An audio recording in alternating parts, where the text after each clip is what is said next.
ஆசிரியரும் தமிழர் பட்டிமன்ற பேச்சாளரும் கவிஞரும் எழுத்தாளருமான என் ஜெல்நாதன் ஐயா அவர்கள் குரலும் பொருளும் இனியவை கூறல் என்றது குறித்து இன்று பேச வருகின்றார். வாருங்கள் ஐயா. தமிழே அமுதே வருவாய் நிறைவாய் தருவாய். உலகெங்கும் உள்ள தமிழ் உறவுகளுக்கும் ஜெர்மனி தமிழறிவு வானொலிக்கும் நேயர்களுக்கும் திரு நைனை விஜய் அவர்களுக்கும் திருமதி சசிகலா நைனை விஜய் அவர்களுக்கும் என் வணக்கம்.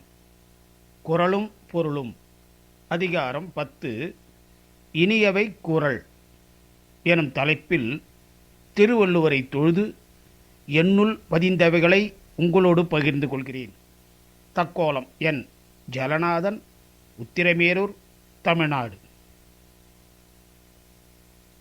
கண்டதை படித்தால் பண்டிதன் ஆவான் என ஒரு சொற்றொடர் உண்டு. கண்டதை என்றால் கண்டதையெல்லாம் படிப்பது என்பது அல்ல. கண்டதை என்பது நல்ல புத்தகம்தானா என்பதை கண்டு உணர்ந்து கொண்டு படித்தால் பண்டிதனாக ஆவான் என கொள்ளுதல் வேண்டும். அந்த வரிசையில் திருக்குறள் தமிழில் கிடைத்த பொக்கிஷம். இருவரிதான் திருக்குறள்.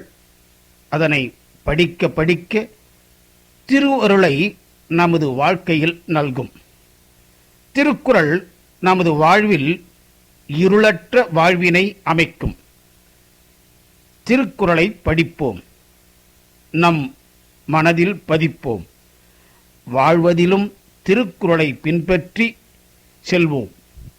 அறத்துப்பால் அதிகாரம் 10 இனியவை கூறல்.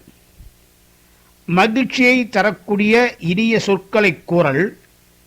இனிய முகத்தினை காட்டுதலும் இனிய சொற்களை கூறுதலும் சிறந்த அறமாகும். இனிய சொல் என்பதை பற்றியும், இனிய சொல் பிறரை தம்முடன் இணைத்துவிடும் என்பதையும், இனியவைக்கு மாறாக துன்பம் தரும் சொற்களை கூறுவதால் ஏற்படும் குற்றத்தையும், இவ்வுலக இன்பம் பேரின்பம் எனப்படும் வீட்டு இன்பத்தையும் இவ்வதிகாரம் கூறுகிறது. இனி இவ்வதிகாரத்தில் உள்ள குறட்பாக்களை சிந்திப்போம்.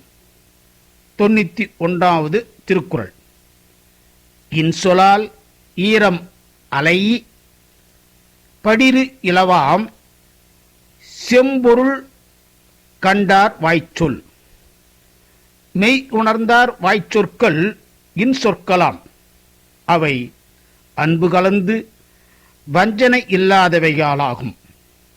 92வது திருக்குறள்.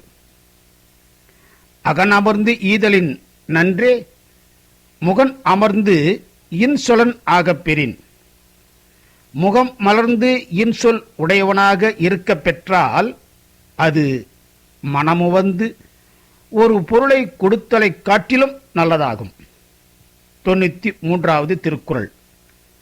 முகத்தான் அமர்ந்து இனிது நோக்கி அகத்தான் ஆம் இன்சொலினதே அறம்.